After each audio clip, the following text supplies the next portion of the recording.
Hope everybody's doing okay. Trying to get myself up on X over here.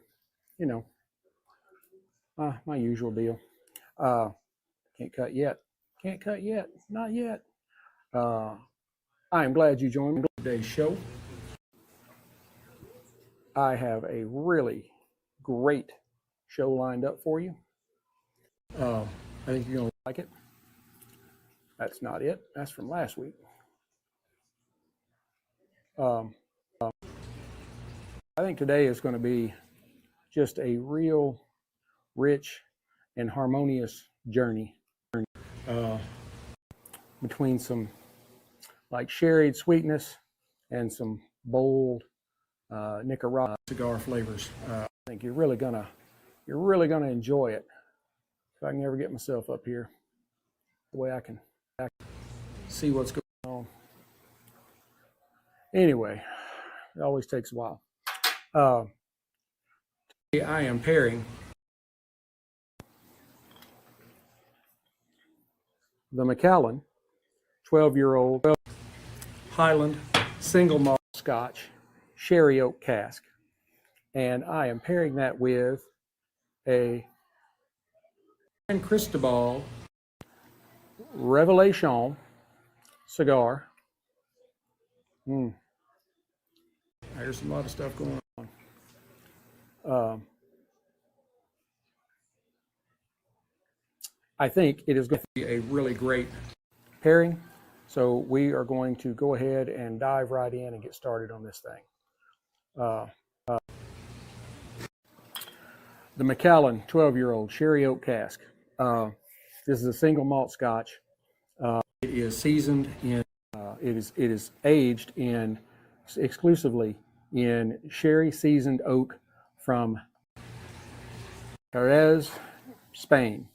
I think that's how it says. I think it's how it says that. And go ahead and and also I am a member of the Macallan Society, so I have that beautiful little crystal popper. My Macallan bottles. I like it. It's very, very elegant and distinctive. But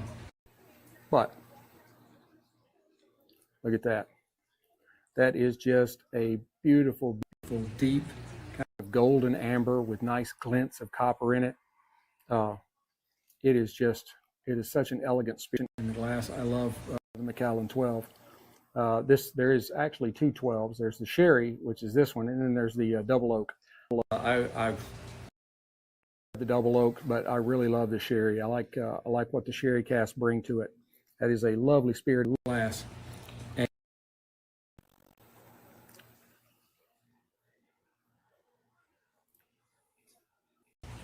there are some hints of ethanol burn, but not much. Sorry, I'm still on the thing over here. But what I really get is some rich dried fruits like raisins, figs, maybe a sultana. I'm gonna look that up.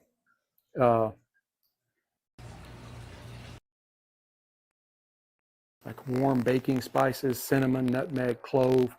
It reminds you kind of maybe a little bit of Christmas time.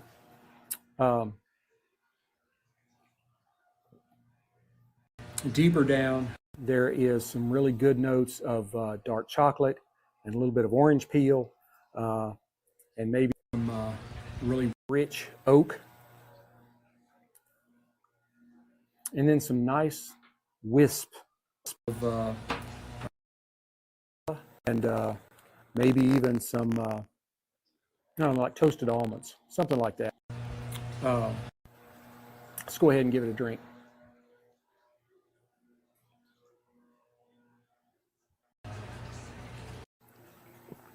Part of this is I'm going through for your benefit. As you can tell, I've had a little bit of this. It's not the first bottle. But,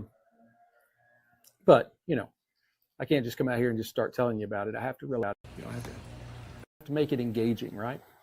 I have to make you want to watch.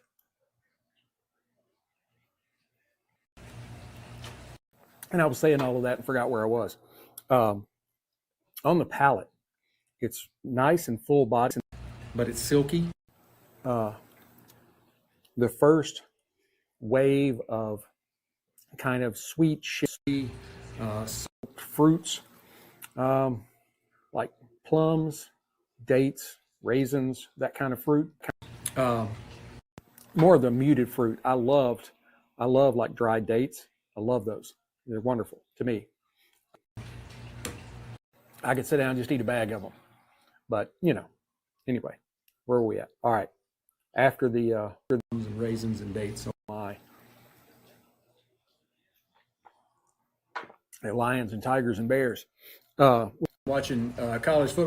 We have college football back. My Aggies are undefeated.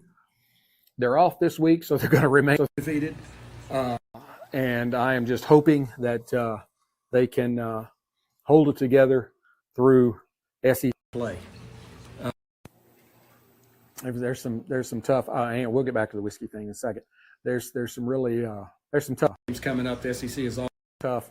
I know you got the Big 10, the Big 12, the Big whoever, and they all argue over what the best conference is. But I'm telling you, it is just the SEC is a rough conference to be in. Even like Vanderbilt, they're not just a patsy anymore. They can beat you. Speaking of patsies and beating, poor old Arkansas. I was told my wife, I was watching the game just before I came on here, and it was in the third quarter, and Memphis had just scored, and it was like, 26-31, something like that. It was close. And I said, I'm like, you watch, Memphis is going to F around and win this game. And sure enough, they did by 1 point, 32-31. I was like, oh, Arkansas fans. Because now they're like, I think they're 2-2. They just lost to Memphis, which is not in a major conference. It used to be the Big East, but now it's something different. I think they do still hold their card for being in the playoffs, the championship playoffs, but I can't remember for sure because there was just a lot of crap that went on. Memphis got into the East because it was a basketball school, but it also was a conference that did have a tie to get to a bowl game, and this was before the college football playoff thing. And I'm not sure if that conference they're in now, it's like the American Conference or something. They renamed it. I don't know. I need to look that up. But anyway, all right, let's get back to the whiskey. And I've still not found myself on X. I'm just like, really? There I am. All right. Yeah, now I'm up. I also get like chocolate and then toffee and some more orange zest, kind of mid-palate.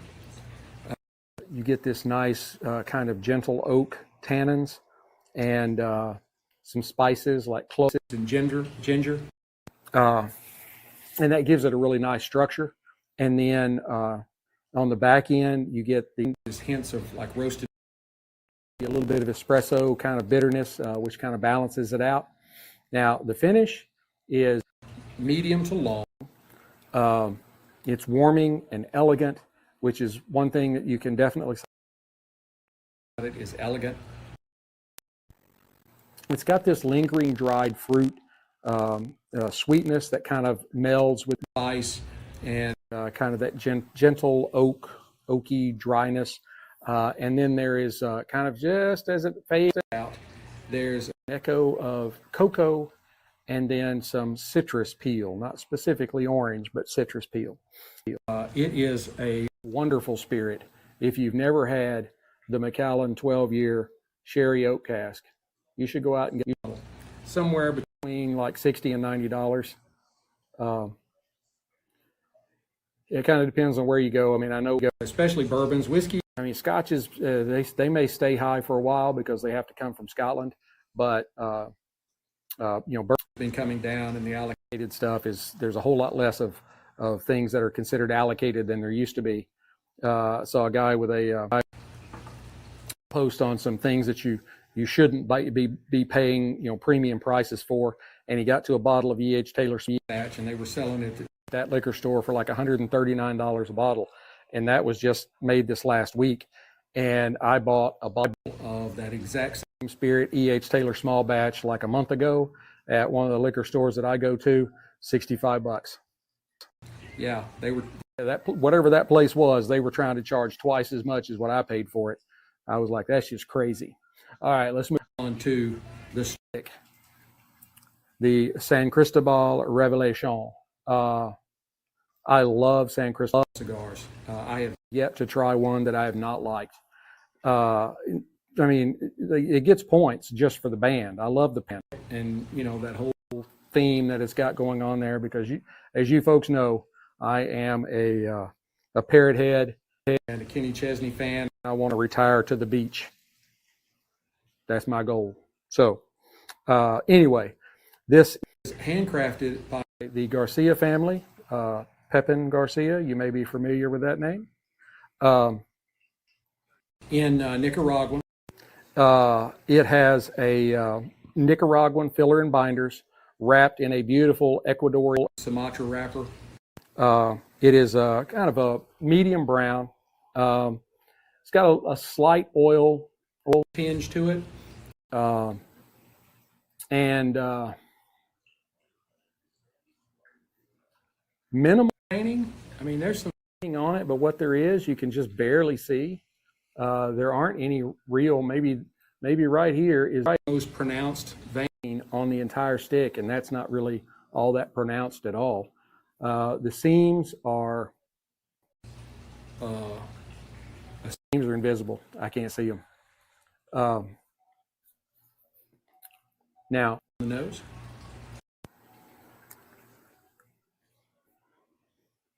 You've got a nice sweet earth aroma coming off of it, with some really very good notes of cedar and cocoa powder. Some hints of dried fruit and maybe some toasted nuts. So I think you're kind of already seeing some parallels. You had some cocoa, you had some dried fruit, you had some toasted nuts in the Macallan, and now in the nose on the San Cristobal, you're getting some of those same things. And I think this is where we're gonna really, this pairing is gonna really mesh together very well. Let's go ahead and give it a cut, because we are I'm 13 minutes in. I ain't even lit the cigar yet. Man, one problem. That sucks. Pulled off a piece of the wrapper that was stuck to the band. It's really the only thing that you have that, you love all the banding and everything. It's really great. But if you do elaborate with it, you could wind up hurting your stick. That can be said about anything. That's what she said. So let's give it a cut, give it a cold.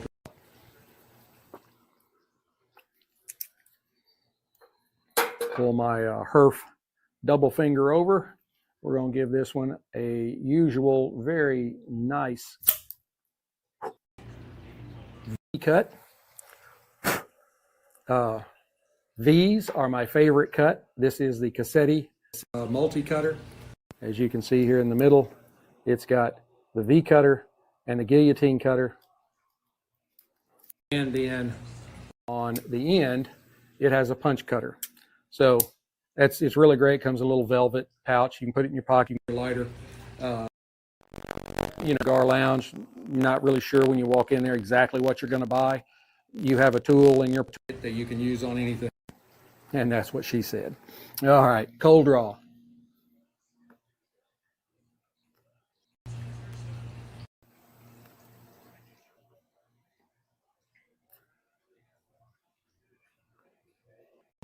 You are getting more of what you got off the nose, some cocoa, some kind of sweet wood, little baking spices in there. There's kind of a subtle, maybe raisiny like sweetness.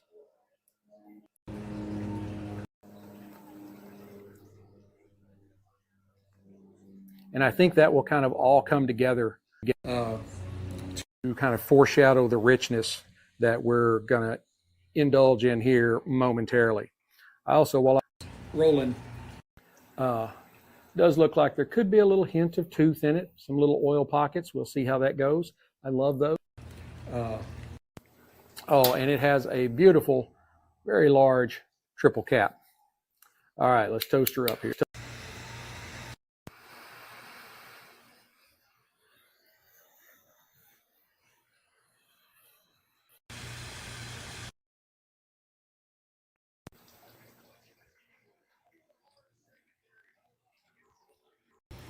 Add a really nice retrohale on it when the smoke comes out my nose.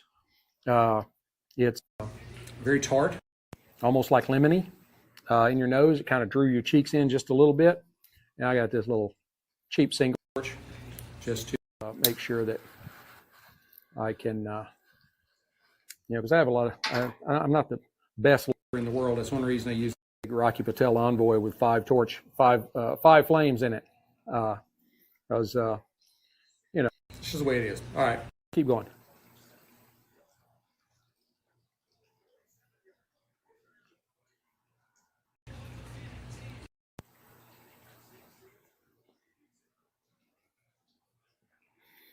Really great volume coming off this stick. You might be able to see that as I was letting the draw out. Hey, it's a creamy sort of medium-bodied cigar with more roasted nuts, some leather, which I think is the thing first that we have introduced in either of these offerings. And there's some faint dried fruit in there. The retrohale, you get, as I mentioned, you get that nice little tartness, but you also get a pleasant spice, like an overwhelming, like black pepper spice or something like that. Maybe a little more white pepper, a little more subdued in my view. But oh yeah, really great. Now,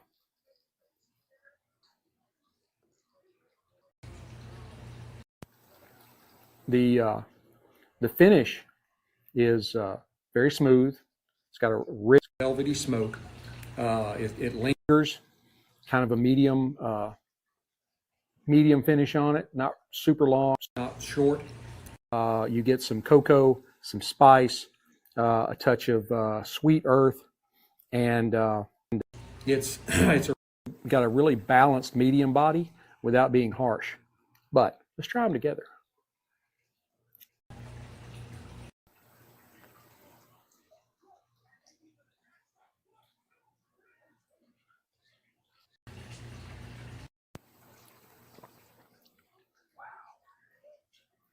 Wow. The ceiling fan is on, and there's just a slight breeze out here rustling the trees, so that's why you saw the smoke kind of wafting and coming out. This particular smoke is fairly heavy and hangs in the glass really well. Doesn't mean anything. I think I say this every time. To me, I keep the smoke in my mouth as long as I possibly can before I take a sip, and that helps me meshing together. But I don't know of anybody else that does it for any other reason.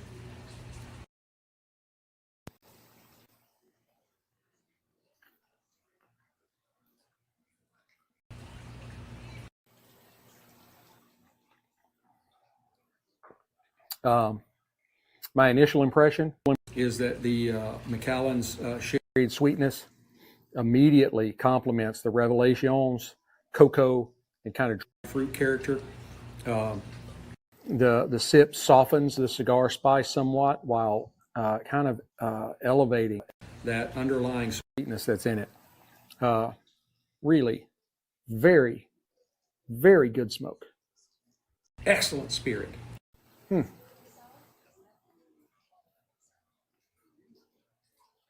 And this is it's a medium-bodied cigar. It's not like the light shade coconut wrappers. It is a little bit darker, but it's very approachable. Someone that is not experienced in the cigar world, just into the cigar world, has maybe tried a couple of the really light wrappers, and they're like, I want to see what it's all about with the darker wrapper. And I always tell people, I say every week, keep your training wheels on until the appropriate time. But this would be a really good cigar for that next step up. Very good cigar for that next step up.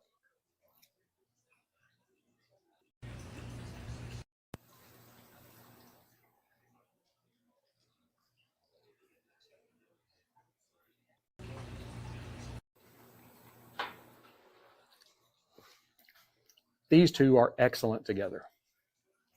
I mean, excellent. That really pisses me off about the second band. I mean, that is the only thing you can find to complain about here. And that's a big thing to complain about, because you don't want it to, and there's really no way to stop it from going any farther. Once the cigar starts heating up in here, it's going to expand and it's going to crack more.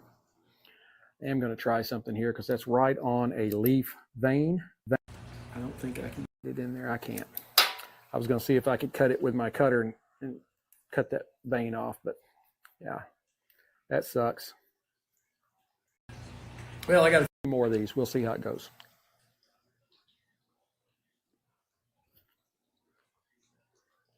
Arkansas? Auburn and Oklahoma. It's a good game so far. First quarter, tied up at 3. College football season. Got my tickets for our annual A&M game. When you take 4 or 5 folks down there, unless you're a big shot, and I'm not. Y'all guys that get me monetized, maybe I could afford to go down to more games.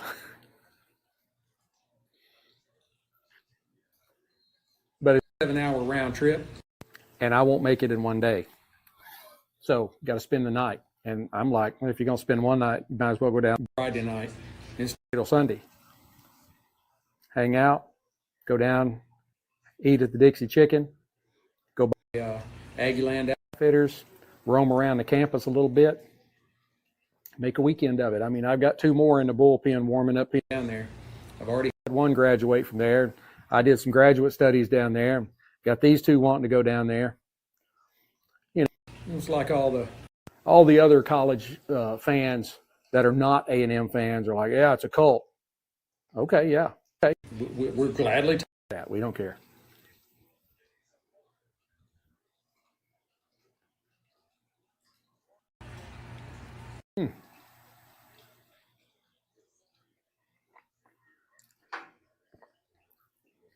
That is just it's a wonderful combination.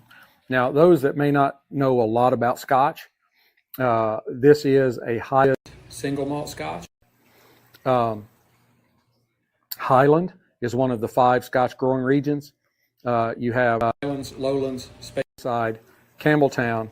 Highlands, Lowlands, Speyside, Campbelltown, and Islay. Islay. Islay. And Islay is I think it's a peninsula. I don't think there's a gap between it and the mainland. I hadn't looked at geography that close, but it is a small, peninsula sticking down off of Scotland on the western side, southwestern side of the country. And Highlands and Speysides are known for their low smoke, low peat flavors. And then Campbelltown and Lowlands, maybe kind of in the middle a little bit, and then you have Islay. Generally, heavy smoke, heavy peat. That's where Lagavulin and Bruichladdich, those are down there. Bruichladdich classic laddie. That's their base Scotch. It is actually, to me, pretty low smoke, low peat, and it's a great Scotch, and it is very distinctive.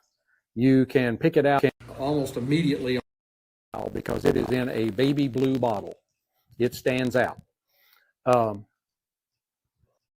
But I typically prefer Highlands or Speysides, which is your Macallan, Glenlivet, Glenfiddich,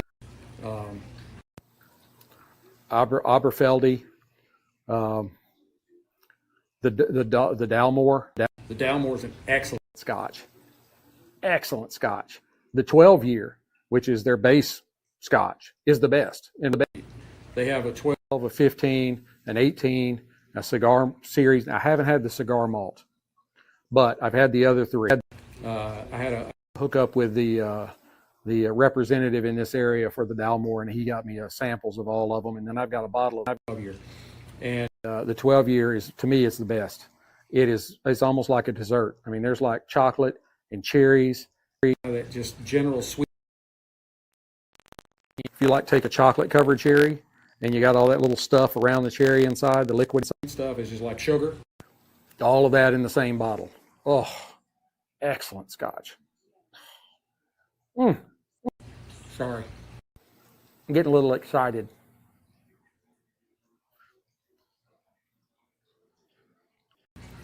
I was listening to my my boy Dave Maggs, his live stream last night. They were talking about, as we talked about college football, they were talking about their picks. I think every one of them picked Arkansas to win the Arkansas-Memphis game. Sorry, Dave. Probably messed up your bracket right there.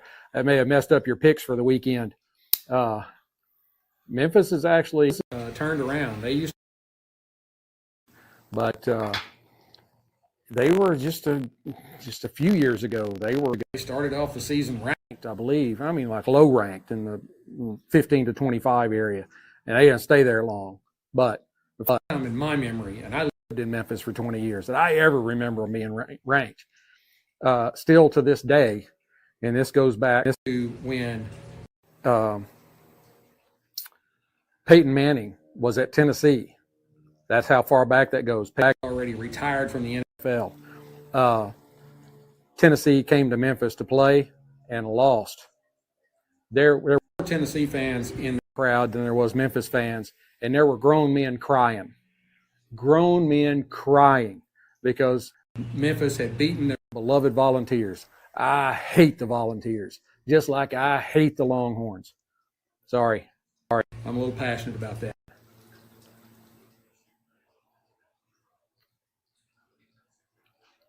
Some really nice stacks of ash. Now back to the show. But right there, you see that darker spot? And you of course, you're not going to be able to see it on camera, but there's actually, it's kind of like playing Jenga. Some pulls one out on the side.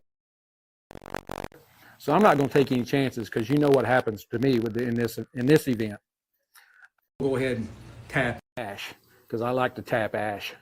That way it doesn't wind up in my lap.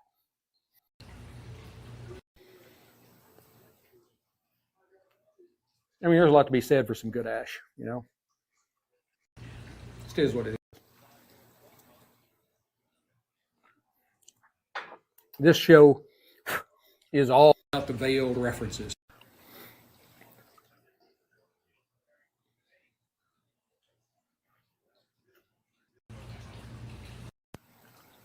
I don't know about this one, Oklahoma and Auburn. Not an Oklahoma fan, but not an Auburn fan either. And I heard that the Auburn coach, I don't know, I didn't hear it directly out of his mouth, but I heard that boy right there messed up. He should have just let that ball go into the end zone. It was off, and they could have brought it out to the whatever they bring it out to now, 25, 35, whatever. And but nope, he catches it and then tries to turn around. Oh, he even went into the end zone. He tried to run it out. Should have just let that ball go, man. Should have just let that ball go. I thought you were going to run for 7, going to run 98 yards for a touchdown. Dude, just let it go. You know, your offense is having to start from the 2-yard line. Looks like they may look to the 3. Anyway, Hugh Freeze apparently petitioned the NCAA to keep the Aggie crowd at a lower decibel level so it didn't mess up his players. Dude, that's part of the game. That's part of the game right there. You know, you go into Mississippi State and they're ringing them damn cowbells.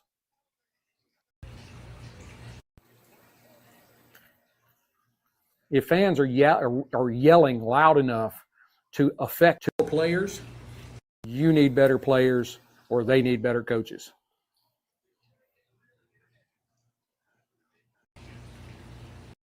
So that's my thoughts on that.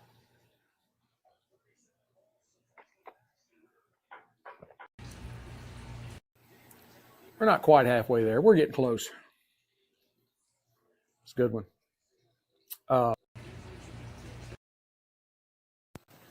Yeah, I was happy as I could be when Texas lost the other day. And I think last weekend, I think they had some patsy, Sam Houston State or something like that. And it was like 72-0 or something.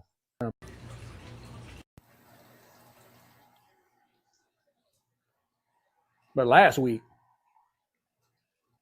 my Aggies beat the Fighting Irish in Notre Dame. Now, I like Notre Dame. I'm not going to say anything bad about Notre Dame because I like them.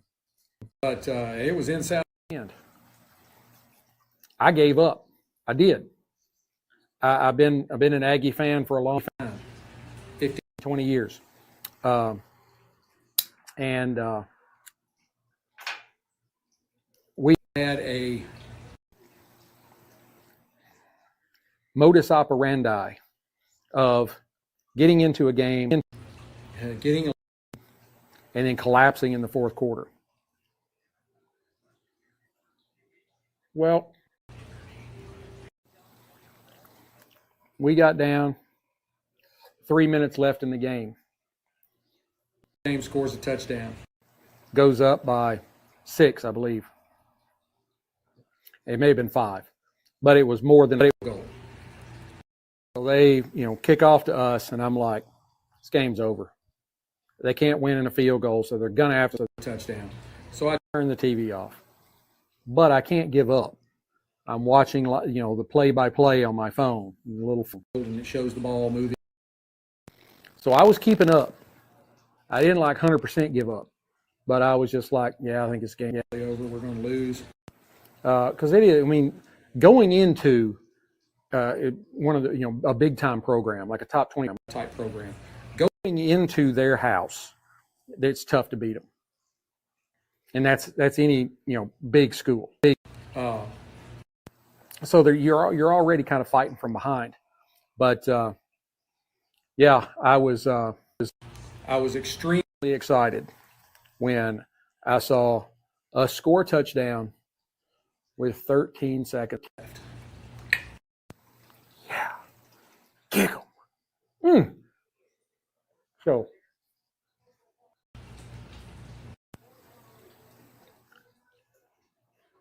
Personal foul, horse collar. Mm-hmm. Yep. That's what that was. And then just ride him to the ground.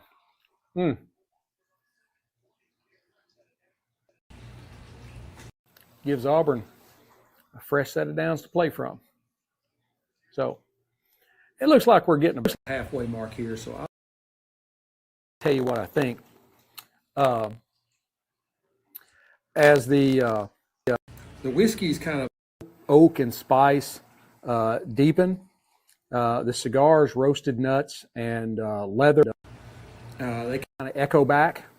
And this creates almost like a dessert kind of interplay together, rich and rewarding.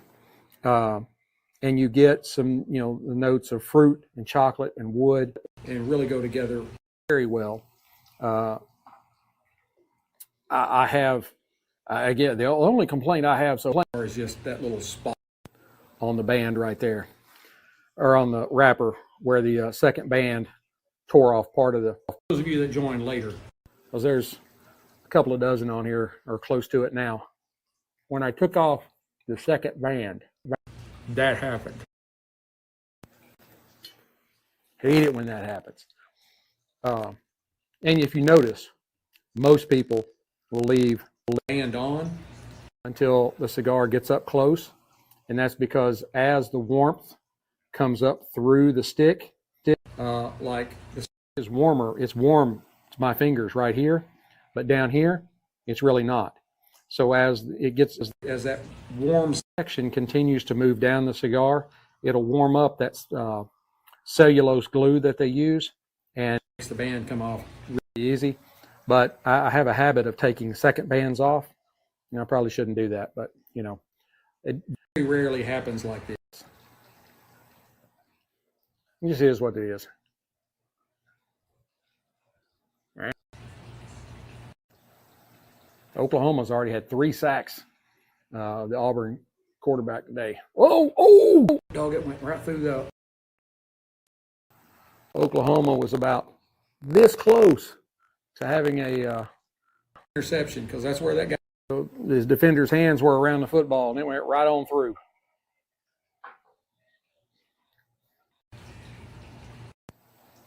Wow. If you are a seasoned cigar smoker or somebody that's been, maybe you're getting kind of ready for your training wheels to be trained. San Cristobal makes some of the best cigars as you continue to march up the strength range out there. They're not mild, they're not strong. They're really nice medium. They smoke well. They're very approachable. They have some really good palate flavors, some very good aromas. Can't ever say enough good things about them. I'll get it out there in a minute.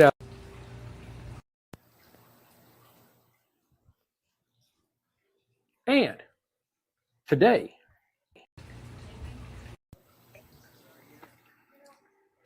is Mrs. Sticks-n-Stonez' birthday. Happy birthday, baby. She's at a movie with, you can technically say all 5 of our daughters. We have 3 daughters, and then we have twin nieces that they're in their 20s. They're out of college now and have their careers and doing well. But their mother passed away from cancer about 7 or 8 years ago, and they were still in college, and they were not ready to learn. We kind of adopted them, kind of tucked them under our wing, and just treated them like ours.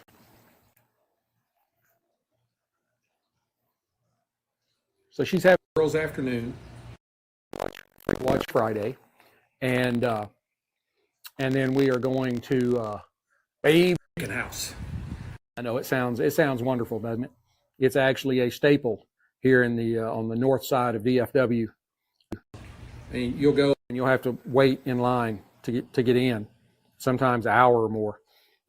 It's just a rustic looking place, some old farm equipment outside, right in the middle of Frisco. Matter of fact, you can almost see the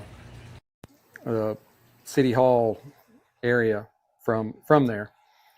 And the way they do it is you order your entree, which is chicken fried steak, chicken fingers, fried catfish, and then they bring out mashed potatoes, creamed corn, green beans, biscuits, and they'll keep bringing them until you tell them to stop. It's a great place to eat. It's a great place to eat. I ate breakfast this morning. Had a normal cereal that I eat, well, basically every day, and then I had some a little bit of chips and queso and a little bit of street corn from Torchy's. My wife brought it in. She came back from being out for just a little bit, and so I nibbled on that with her some. But I was saving my calories tonight because I also have pie, like coconut cream pie, chocolate cream pie with a nice meringue on top. She didn't want a birthday cake. She wanted pies. I like pie. Every time I say that sentence, makes me think of the Nerds.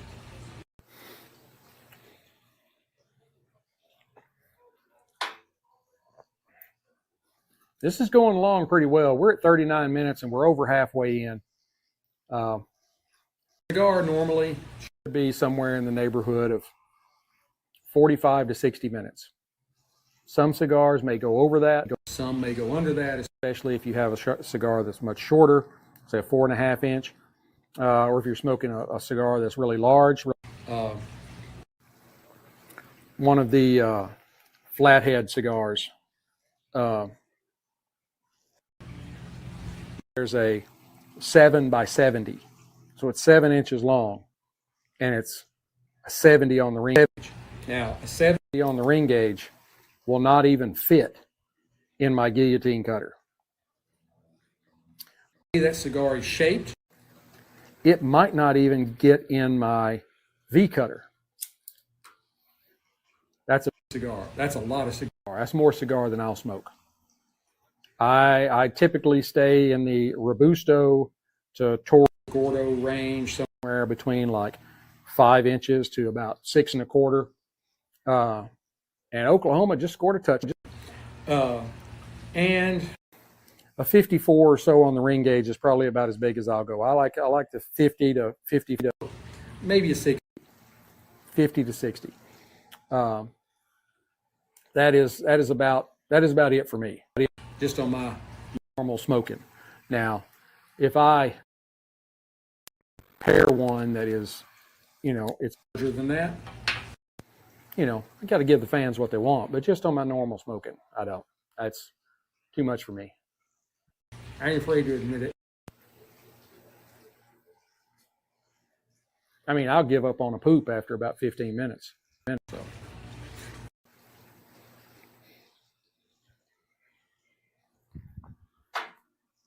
That's all I got to say to that.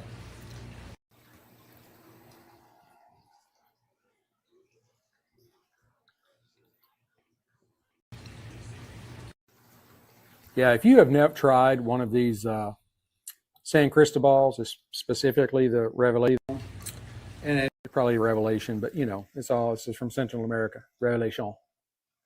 I don't know. This one. What time is it? 3:45. I'm doing good. We got dinner at about 6:15. So last I heard was 14 people. Big family. Need just a little bit more. Not a lot. I'm a member of the Macallan Society. Probably going to have to buy a new bottle of Macallan here pretty soon. I don't drink it very often. It's one of those, like I said, between $60 and $90, somewhere in there, depending on where you're at. And it's one of those like a Blanton's or even the E.H. Taylor's, or even though you can get them now for about $65. The Dalmore 12 is now around $80. I'm very frugal with those. As much as I like them, I'm very frugal with them.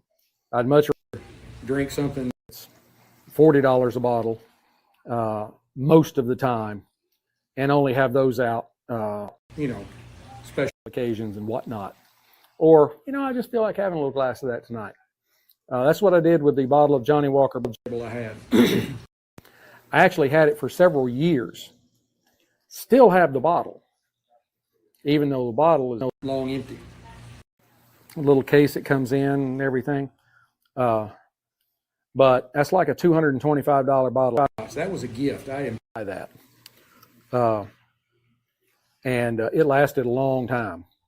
And I wasn't really that crazy. It is very expensive, but I like Johnny Walker Green. If we're talking Johnny Walkers, I think the Green or the Gold Reserve is probably their best. They've kind of changed names in there. There's like the Green Label, then there's a Gold Reserve. There was a Platinum edition. There's an 18-year-old mixed in there in the Gold Platinum range somewhere. Those I really like. When you go down from that, you get down into the Johnny Walker Blacks, and then the Red Label, which is their base Scotch, is aged for like 3 years or 5 years. I think the minimum for Scotch is 3. I'm not big a fan of the Blue Label. They came out with a lot of different things there for a while. Some stuff that had something to do with Game of Thrones and everything. And try all those different things. And they now have a high rye, which I'm like, Scotch is supposed to be malted barley. I guess you could do that. There's some very particular things about Scotch.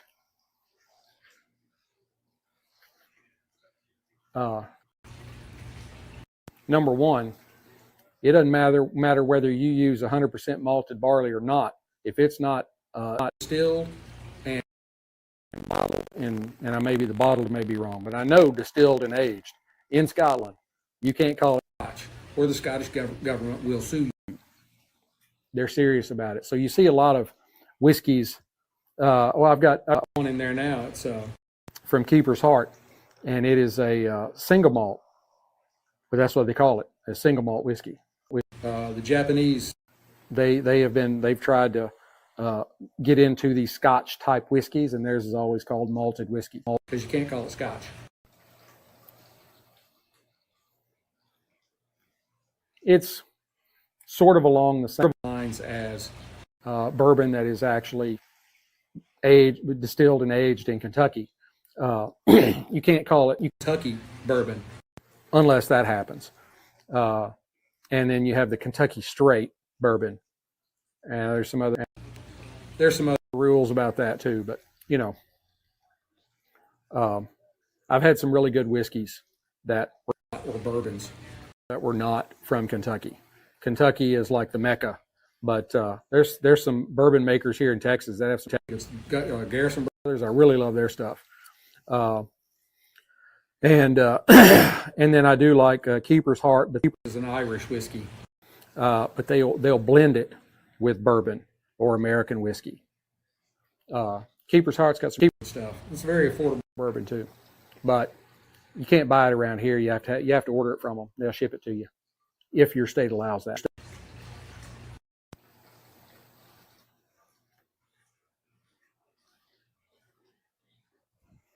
We're still going strong. This is a great pairing right here. You all that tuned in, you are witnessing a great pairing in action.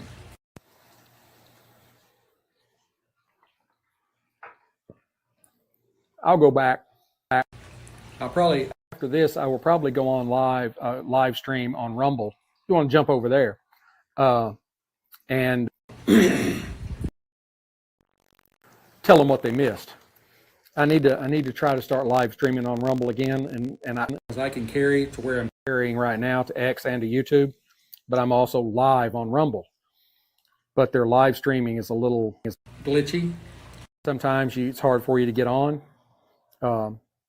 and to go live, where I use one stream. And even though one stream is not a platform like Rumble is, where you can go watch it on on Rumble, you can't watch on one stream. I'm technically only going 2 platforms, YouTube and X. But if I can get Rumble to work right, I think if I use a computer, it might be better. But that's just, then I have to bring my computer out here, which is my technology. I have to get here and get set up. I really need to have the computer plugged in because it draws a lot of power, unlike the little mobile devices. So, and I got a new mobile device coming. I got the iPhone 17 Pro Max will be here Monday. So I'll be able to get rid of the old Samsung over here that I use to watch myself on X, and I'll be able to use this phone, my old 15. That'll be my secondary, and I'll use the 17 for actual streaming. I'm excited. Very excited.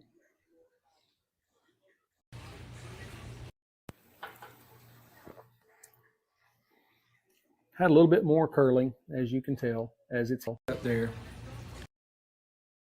Not as bad as it could have been. I smoked a cigar. I can't even remember what cigar. It wasn't for live streaming. I was just out here smoking, and I mean, like, a big old section of leaf came off, and you're basically smoking the binder and the filler at that point, which a lot of the flavor comes from the wrappers. That's why the wrappers are really one of the most important parts of the cigar. I mean, they're all, you know, the real pros that are more pro than I am, they'll tell you that the wrapper really makes the cigar. It's like San Andres, the San Andres Mexican leaf has become the hot thing to use as a wrapper, and it's because of the really great flavors that it has. Every so often you'll see a cigar that the binder is a San Andres wrapper. I have never, in my experience, seen a cigar that used the San Andres as a filler. So, would use it as a filler if it wasn't an extremely important leaf. Oh, a little bit more came off. Not much, but a lot.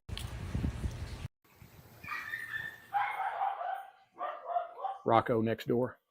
So now I've got two spots. Even the second spot there, as you can see, is very tiny. You know, it really doesn't. I mean, you know, it makes a little difference, but unless it comes off in a huge chunk, you're not going to notice it that much. If it comes off early, smoke up near the top, then you're probably going to have more problems as you go down, which could indicate that your cigar is a little dry. Probably need to be a little bit of humidity in your humidor. This was nothing about the dryness. They put a little bit too much cellulose on the wrapper when they tacked it around there, and it kind of ran onto the leaf and glued the leaf to the wrapper. Anything to so that's why I'm not faulting San Cristobal and Garcia family for that one. Their guy or lady, their tobacconist, whatever they call them, they used a little bit too much. That's my 95-pound doorbell in there. She heard Rocco. Her and Rocco love each other. Every time that dog goes out the door, the one next door, Rocco, they'll open the back door. He's a miniature Labradoodle, so he's not very big, but he's like 8 or 9 years old. And he will just, yep, there's the dog. He will just bolt to the back fence, barking all the way. You know, I guess that's her boyfriend.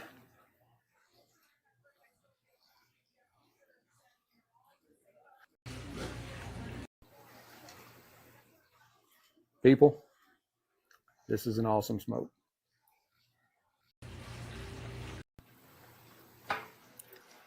Seem to have slowed down a little bit. We're getting almost down to the end here, and we're running 53 minutes. So I don't want it to hit 60. I think after that it may shut off or something. But I can kind of go ahead and tell you what I've been feeling as we've gone through this last half here.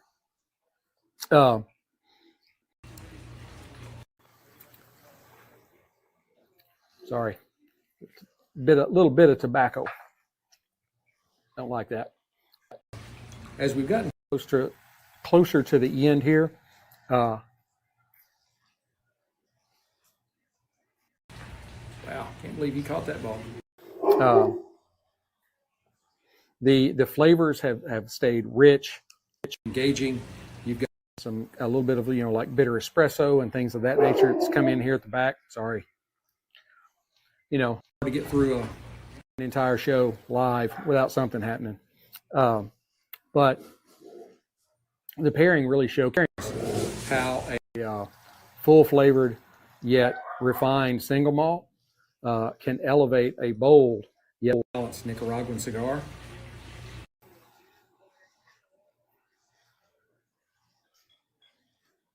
That was a catch. The Macallan 12-year sherry oak brings dried fruit and sherry sweetness and just the nice elegant spices, while the San Cristobal, the Revelation, brings in layers of cocoa, cedar, and sweet earth with just enough pepper to keep it lively. And as you know, we're really getting, I won't go over 60 minutes. So but you should definitely sip and puff slowly. This duo will reveal new little nuances every draw and sip.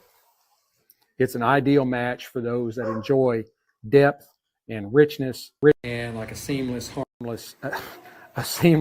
harmony in their pairings. You can't go wrong. You really can't. It's amazing. Well, I will cut it off. I thank you all for sitting through this episode. I hope you enjoyed it. As much as I enjoy bringing it to you, please hit like, subscribe, share, notify, ring all the bells, do all the whistles, all that kind of stuff, so that you know when I'm dropping new content. I'm posting all the time, mostly on X, but I still do post over on Instagram. And I'm just about to top 10,000 followers on X. Woohoo! Should do it today. And I really appreciate all the love that I get. Be sure to tune in next weekend while I'll have another delicious pairing. Also, I have a really great t-shirt design on my Printify store. You can go to X. This Printify, I don't remember the whole thing. It's Printify, and then it's Sticks-n-Stonez. It's a link. You click on it. It takes you to my Printify store to a shirt that I have. It's my bestseller.